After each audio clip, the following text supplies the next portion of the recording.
I'm obsessed with humans on the internet. It's the virtually indestructible clump, hardball lightweight litter. I want to tell you the story of Pompeii. Not the one you think you know. A story of survival.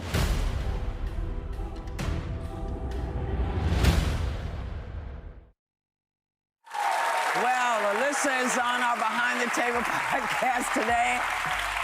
We want you all to have a great day. Everyone take a little time to enjoy the view. And, you know, don't let this get you down. We're in it together. We'll get through it together. And we'll see you tomorrow. When I was 29, I was diagnosed with cancer. And I think part of research and advocating for more money for cancer research allows survivors to have more time. Senator Collins supports and advocates for more funding for cancer research so that people can have better treatments, they can have better outcomes, and therefore they can live better lives as cancer survivors. Thank you, Senator Collins. Continue fighting for our families. This is big fun, Bangor style. The Bangor State Fair, 10 days of summer fun for the family. Welcoming the 70s classic rock legends, the Marshall Tucker Band, to the Cross Insurance Center Friday, August 7th. Presented by Hollywood Casino, Hotel, and Raceway. Bangor State Fair, presented July 30th through August 8th by Martin's. Plan your day at BangorStateFair.com. You're watching ABC 7 Bangor.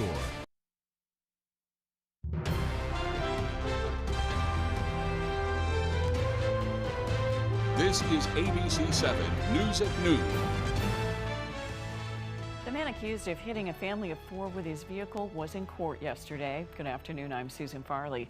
Fire damages a church in Dennisville, and Senator Angus King is demanding stronger accountability measures for ICE agents. Thank you for joining us. We'll have more on these and other stories coming up. First, let's check in with meteorologist Devin Biggs. Devin?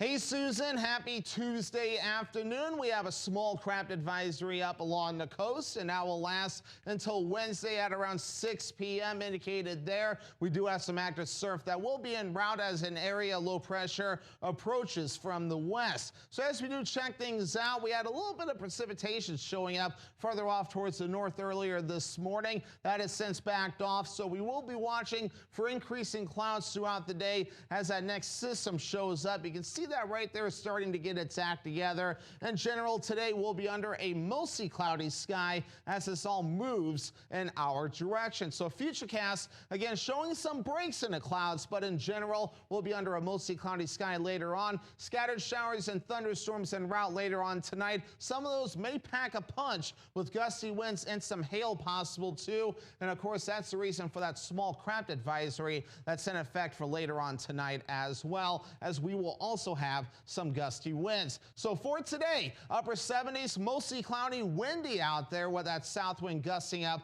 to about 30 miles per hour. Overnight showers and thunderstorms. Again, some of those may pack a punch with lows in the low 60s. It will be windy with fog and that southeast wind getting up to around 30 miles per hour. The hourly forecast moving forward will have the clouds out there, temperatures in the 70s, and then cooling off. Your full 5-day forecast is coming up. Susan? Thank you, Devin. A man with 3 prior operating under the influence convictions is back behind bars after allegedly driving into a young family during an event in Lincoln over the weekend. As our Alex Schley tells us, the Penobscot County community is now rallying around the victims as the suspect made his first court appearance. Just before 3:30 Saturday afternoon, investigators say 57-year-old Carl Hartley drove onto the sidewalk during Lincoln's annual Loon Fest, striking 24-year-old Jasmine Drew and pinning her beneath his vehicle. Police say Hartley also hit Drew's 29-year-old boyfriend, a 5-year-old child, and a 3-month-old infant. They suffered non-life-threatening injuries. On Monday, Hartley appeared before a Penobscot County judge to face charges of aggravated operating under the influence and unlawful trafficking of scheduled drugs. If not for the fact that a woman was pinned beneath the defendant's vehicle and an infant was almost run over, this would have been an ordinary OUI case. But It illustrates the fact that every OUI can end this way. The judge also pointed out Hartley has an extensive criminal record which dates back to 1987. By my count, this is also his fourth time in his life that he's been charged with OUI. At least the fourth time. There are 3 prior convictions for OUI that I'm aware of.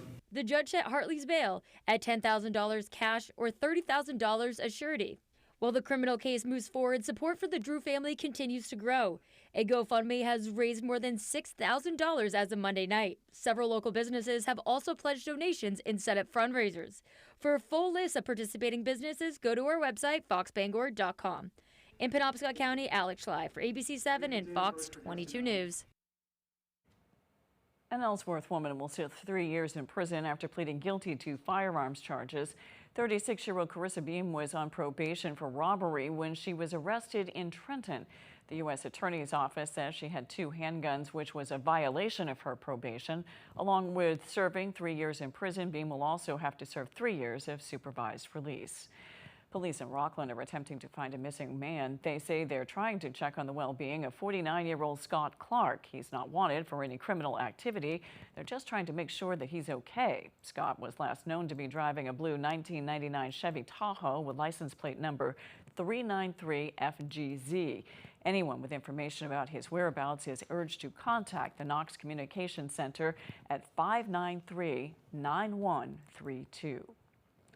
A fire damaged a church in Washington County yesterday. Pembroke Fire Chief Jim Ramsell says that crews from several towns were called to the Dennisville Edmonds Congregational Church on King Street in Dennisville about 7:30 a.m.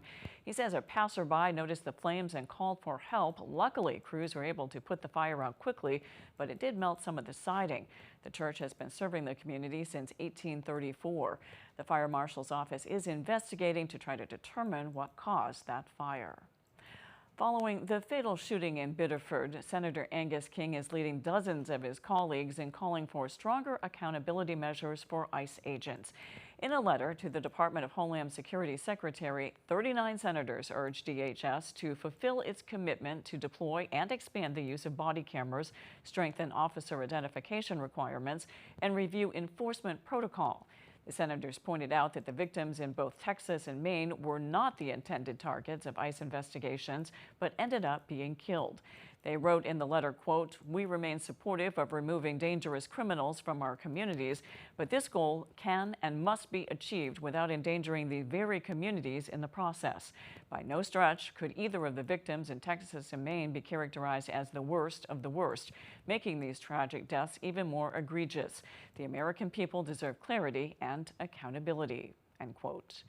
Meanwhile, the grieving family of the man shot and killed by ICE agents in Biddeford is taking its fight to court. The attorney representing the family says they plan to file suit against the U.S. government. As Brad Rogers reports, attorney Ben Gideon says the agent should never have been given a badge. There's no way anybody could reasonably have thought that this shooter was appropriate to arm with a gun and a badge. Ben Gideon accuses the federal government of intentionally hiring unqualified ICE agents. What's really happening is they want to put thugs out on the street because part of their mission is to create fear. We reached out to Immigration and Customs Enforcement today asking several questions. Does ICE consider allegations of domestic violence when vetting potential agents?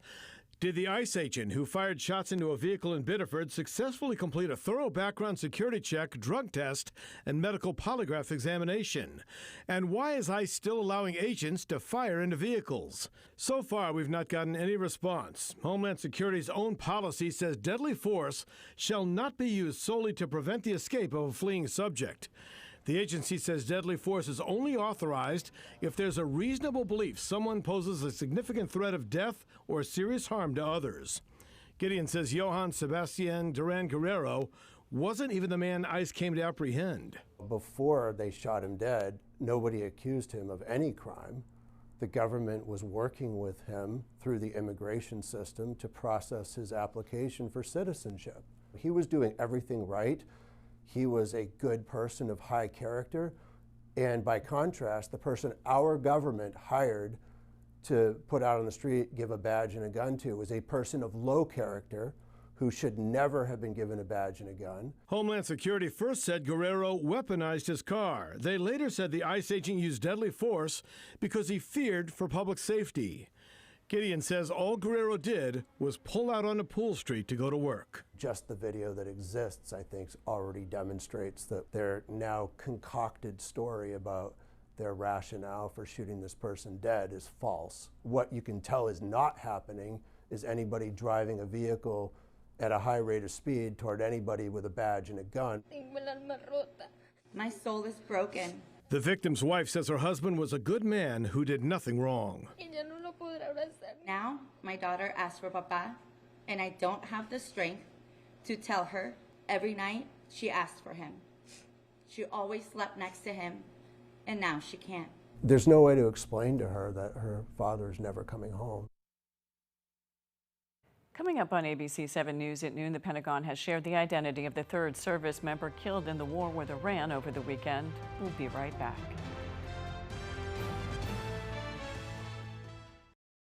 Do you have a wet basement, nasty crawl space, settling foundation, sinking concrete, or clogged gutters?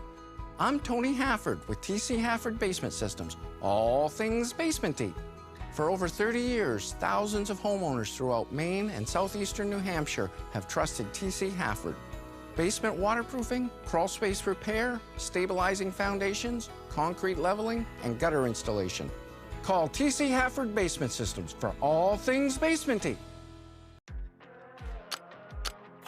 Some days start with busted belts and bruised knuckles. But out here, fixing things is just part of the ride. No matter what I'm doing, I have just the right tool close by. Then it's time to unwind and catch your breath, or maybe dinner. From fixing it right to living it fully, Coastal Auto Parts and Milwaukee Packout Systems help me get to the moments that matter most with the people that matter more. Imagine stepping onto your brand new deck, enjoying all the benefits of your expanded outdoor living space. Hammond Lumber Company can help turn that vision into reality. Visit any of Hammond's expansive showrooms and explore a world of possibilities. The timeless beauty of wood, the resilience of composite or affordable durable PVC. Railing options from traditional wood to sleek aluminum and contemporary cable railing. On-site consultation and delivery are available. Get started on your new deck when you bring your vision to Hammond Lumber Company.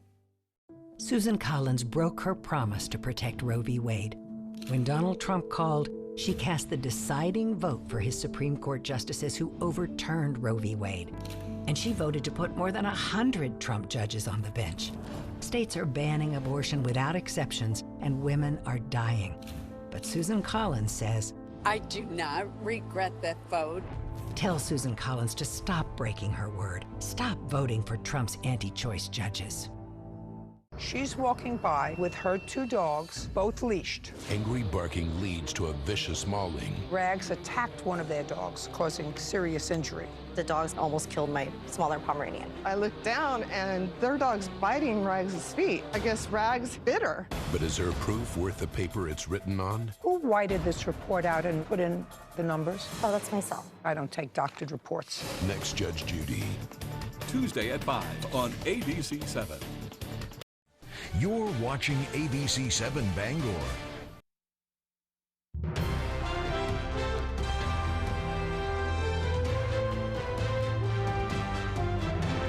The number of candidates vying to replace Graham Plattner as the Democratic nominee for U.S. Senate thinned dramatically over the weekend after Troy Jackson secured strong support from county delegates.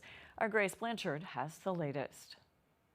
The path to the Democratic U.S. Senate nomination has become much clearer for former Maine Senate President Troy Jackson. Secretary of State Shenna Bellows, Dr. Nirav Shah, Maine Beer Company owner Dan Cleben, and Jordan Wood all announced on Sunday that they are ending their campaigns. This followed a commanding delegate selection weekend for the Troy Jackson campaign. Once it became apparent that, that he was getting, all or almost all of these delegates in county after county, I wasn't surprised at all to see Bellows and then Shaw drop out. I mean, what were they going to do? Political expert Mark Brewer says this has given Jackson a decisive advantage heading into the nominating convention. The challenge now for Jackson turns to November, right? How can he put himself in the best position to defeat Susan Collins in November? And I think that's that's a tough question. Jackson's campaign announced Monday that it is turning its full focus toward defeating incumbent Senator Susan Collins. He's becoming Grand Platinum 2.0, and I don't know if that's going to help him statewide in running for election. The chairman of the Maine GOP says he is confident no challenger has the capacity to take Collins' seat. We're focused on winning elections, and we've never been so unified as we are in this election as a party. It's incredible how we're doing. If Troy Jackson is anything, he's a fighter. Democratic political strategist David Farmer says the greatest hurdle ahead for Jackson will be the short time frame between now and November. He has done something that, given the time constraints, might have seemed impossible. And I believe that is he's unified the Democratic Party for the United States Senate race. In Augusta, Grace Blanchard, ABC 7 and Fox 22 News. The president of Lebanon is in Washington today, meeting with President Trump as the war with Iran intensifies across the Middle East. It's been 10 consecutive nights of back-and-forth airstrikes, and today the Pentagon shared the identity of the third U.S. service member killed over the weekend. ABC's Christiane Cordero has the details. Today, after 10 consecutive nights of escalating tension between Iran and the U.S., a visit from a world leader caught in the crosshairs, the president of Lebanon. The U.S. brokered a framework agreement between Israel and Lebanon last month in an effort to stabilize the region after the memorandum of understanding between the U.S. and Iran fell apart. As you know, there's a Hezbollah problem, but we've done some things that I think the world will take notice. Again, it's been a very badly treated place and country, and we're going to have it properly treated. In recent days, the escalation between the U.S. and Iran has led to several deaths, including those of 3 U.S. service members. The Pentagon said Private Isabella Gonzalez of Texas and First Lieutenant Tyler James Feehan of Hawaii died after an Iranian attack on a U.S. base in Jordan. And today, the Pentagon shared the identity of a third service member killed. 30-year-old Sergeant Michael Emmanuel Swinton of North Carolina died after the controlled detonation of an Iranian drone in Iraq. Air raid sirens echoed overnight in Jordan. Officials there say its air defense systems intercepted 6 missiles and 5 drones. And now the war appears at risk of expanding, with Iranian-backed Houthis in Yemen threatening to block Saudi oil from moving across the Red Sea to the Indian Ocean, another crucial threshold for the global energy supply. Cutting off the Red Sea would add another strain to gas prices, given traffic through the Strait of Hormuz has effectively stalled. Average gas prices in the U.S. are now more than $4 per gallon of regular, according to AAA. Christiane Cordero, ABC News, Washington. A series of new laws will take effect next week. A statement from the Maine Department of Labor says together the measures will expand workplace protections, clarify employer responsibilities, strengthen workforce enforcement where appropriate, and invest in workforce development and workforce safety. The new laws include a requirement that employers engaging in electronic workplace surveillance must tell prospective employees during the hiring process and provide annual written notice to current employees. It also mandates a statewide study examining occupational gender segregation, including disparities in pay and workplace safety. The new laws take effect July 29th. In other news, Italy's police seized roughly 1,800 pounds of ultra-pure cocaine in northwest Italy. According to border authorities, Tuesday's record seizure took place shortly after a separate seizure of drugs occurred at the same place. The high-purity cocaine shipment was concealed by using dozens of banana boxes inside a container which originated from one of Ecuador's main ports. Police say the drugs have an estimated street value of $286 million. And millions of people from Kentucky to New York are facing severe weather today that could bring heavy rain in a short amount of time. That is raising concerns about potentially dangerous flash flooding. Flooding is the most common and costly natural disaster in the United States, and officials are warning that it can be deadly. If you're under a flood watch or warning, be sure to gather emergency supplies, and you can stay tuned for updates from the National Weather Service or your local ABC News station. The CDC advises that during periods of heavy rain, stay away from flood-prone areas like stream beds and culverts. Always move to higher ground if flooding is threatening your area. And if you're in the car, never drive into unknown depths. Most people die when they're in the car during a flash flood. To be safe, remember to turn around, don't drown. The American Red Cross also reminds you that you should never step into floodwater. It can hide rocks, trees, and trash, as well as contain hazardous waste, potentially exposing you to illnesses. It can also increase the risk of wound infections, skin rashes, and stomach bugs. Most importantly, officials say that you should always be prepared in case you need to evacuate, and to never ignore an evacuation order. Yuri Benajad, ABC News, New York. After the break, there's new research about egg allergies. We'll tell you about it when we return.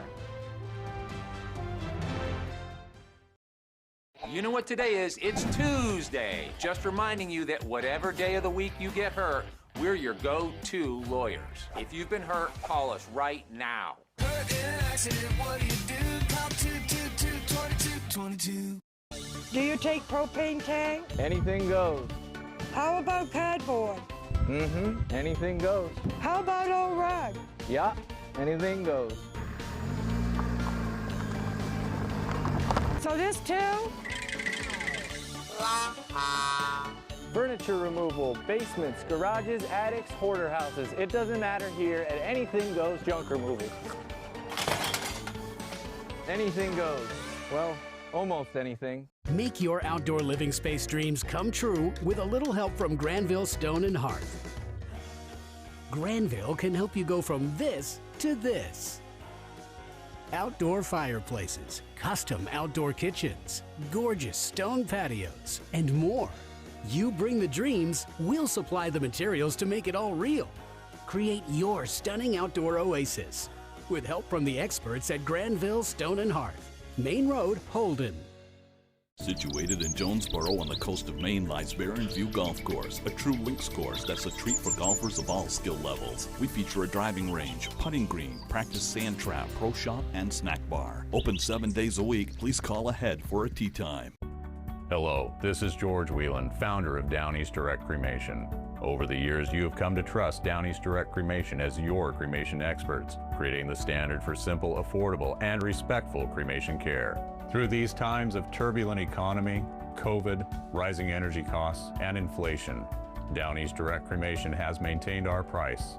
Unfortunately, due to the ever-increasing cost of doing business, I have been left with no other choice than to raise our price, effective September 8th, 2026. I am sorry. Of course, all current guaranteed mortuary trust agreements will be honored with no additional charges.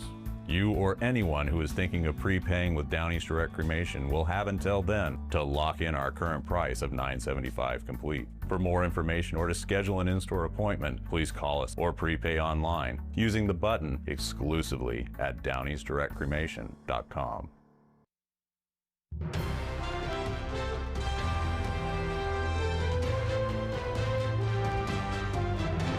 Egg allergies are one of the most common food allergies in children, but new research says that parents may be introducing eggs too late. ABC's Jacqueline Lee has more.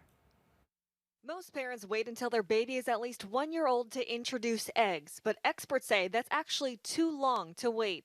Research shows that introducing eggs earlier, specifically around 6 months old, can help protect your baby from developing an egg allergy. A study in JAMA Pediatrics found that following this guideline cuts the risk of egg allergy by about 17%. One important note, don't introduce eggs before your baby is 4 months old. Their digestive system is not developed enough yet. When the time is right, keep it simple. Scrambled eggs, pureed eggs, or eggs baked into food all work well. Just always make sure the eggs are fully cooked. And when you do introduce eggs for the first time, keep a close eye on your baby. Signs of an allergic reaction include hives, vomiting, or swelling. If you notice any of these, contact your doctor right away. As always, talk to your pediatrician before introducing any new food. With this Medical Minute, I'm Jacqueline Lee. Recent research says incorporating a particular green fruit into your regular diet can decrease long-term heart disease risk. A study published in the Journal of Clinical Lipidology found that adults with abdominal obesity who ate avocados daily for 6 months saw a beneficial reduction in LDL particles. LDL particles carry cholesterol through the bloodstream, and higher levels increase heart disease risk. Avocados contain unsaturated fats, fiber, and other properties which have been shown to reduce LDL levels. Researchers from Penn State Department of Nutritional Sciences, who led the study, found about 4% reduction in heart disease risk with daily avocado consumption. From the evidence from this study, it suggests that when avocados are incorporated into your daily diet, they help lower LDL particles.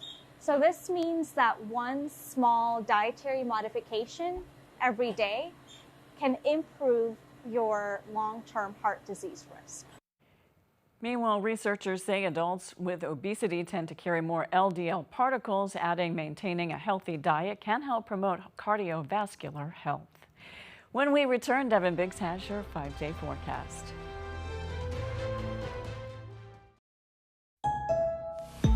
Hey, name's Petey, aka Peter Pan. Yeah, I've rebranded. Less flying, more perks. I tried staying young forever, but turns out AAA makes being an adult kind of awesome. Coffee, chores, optional. Veggies, yuck. Yum. Pajamas, cool wear. That's business casual. Growing up doesn't have to mean giving in. Gotta go. Grown-up stuff awaits. With AAA, it pays to be a member. From the heart of Maine, where rugged beauty meets timeless craftsmanship, Richard Henderson and Sons Masonry, taming the outdoors through groundwork, retaining walls and seawalls, building custom fireplaces that become the centerpiece of your home, crafting granite steps and patios that invite you outdoors, designing hardscapes that turn yards into living spaces, built to last, crafted for life. Richard Henderson and Sons Masonry, quality in every stone.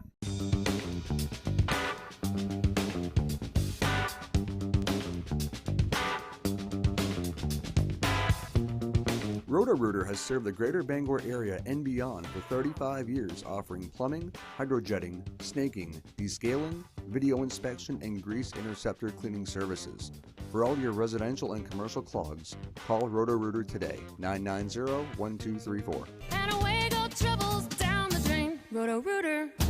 Make your outdoor living space dreams come true with a little help from Granville Stone and Hearth. Granville can help you go from this to this. Outdoor fireplaces, custom outdoor kitchens, gorgeous stone patios, and more.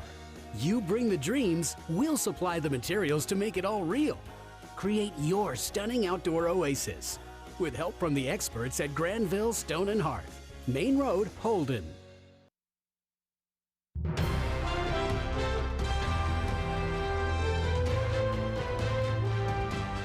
Let's check your full forecast with Devin Biggs. Devin?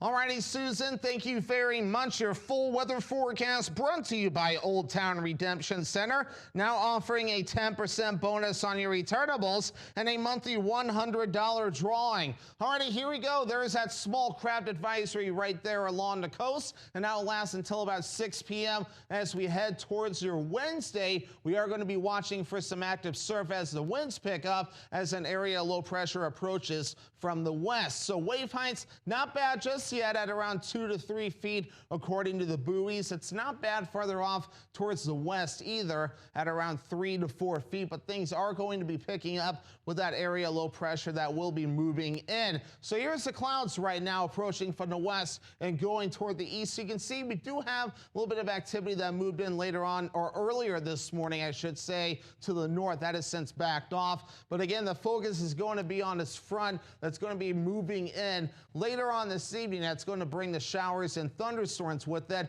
and some of those may pack a punch at times with some gusty winds, hail, and heavy downpours. Futurecast showing things moving in throughout the daytime period. Later on tonight, there is the showers and thunderstorms, heavy downpours, gusty winds, and hail a possibility too. And we'll keep some showers and thunderstorms going as we head through Wednesday as well. By Wednesday night, we'll push all of this out of here, things calming down. And then Thursday, a much nicer day will be expected. So here's the threat as we head towards tonight and early Wednesday morning. It's a marginal threat, hence the reason why there's a concern for gusty winds and some hail with these storms. So as we talk about the moisture levels, the humidity in the air, dew points will be on the rise throughout the daytime period today and the parts of Wednesday. Dew points in the 60s and even some 70s a possibility. Late Wednesday, you'll notice those will go back back down. So for today, mostly cloudy, windy out there. Highs in the upper 70s, and that south wind getting up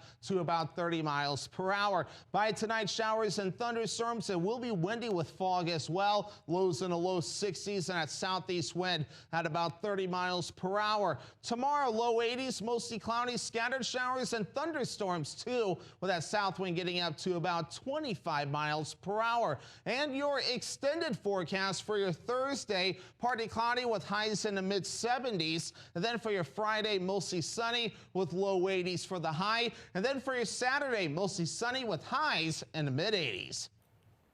Thank you, Devin. The world's tallest nutcracker, Vern the Patriot, now stands at guard outside of a rock shop just off Interstate 90 in Luverne, Minnesota. Standing at over 65 feet tall, this quirky landmark draws visitors to a town that has more nutcrackers than people.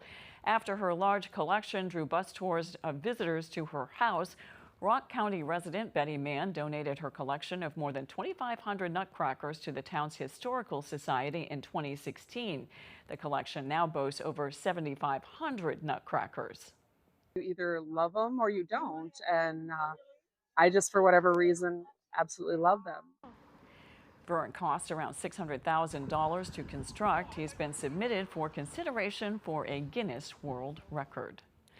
That's all for ABC 7 News at noon. Thanks for watching. I'm Susan Farley. We'll see you this evening on ABC 7 News at 6. Have a great afternoon.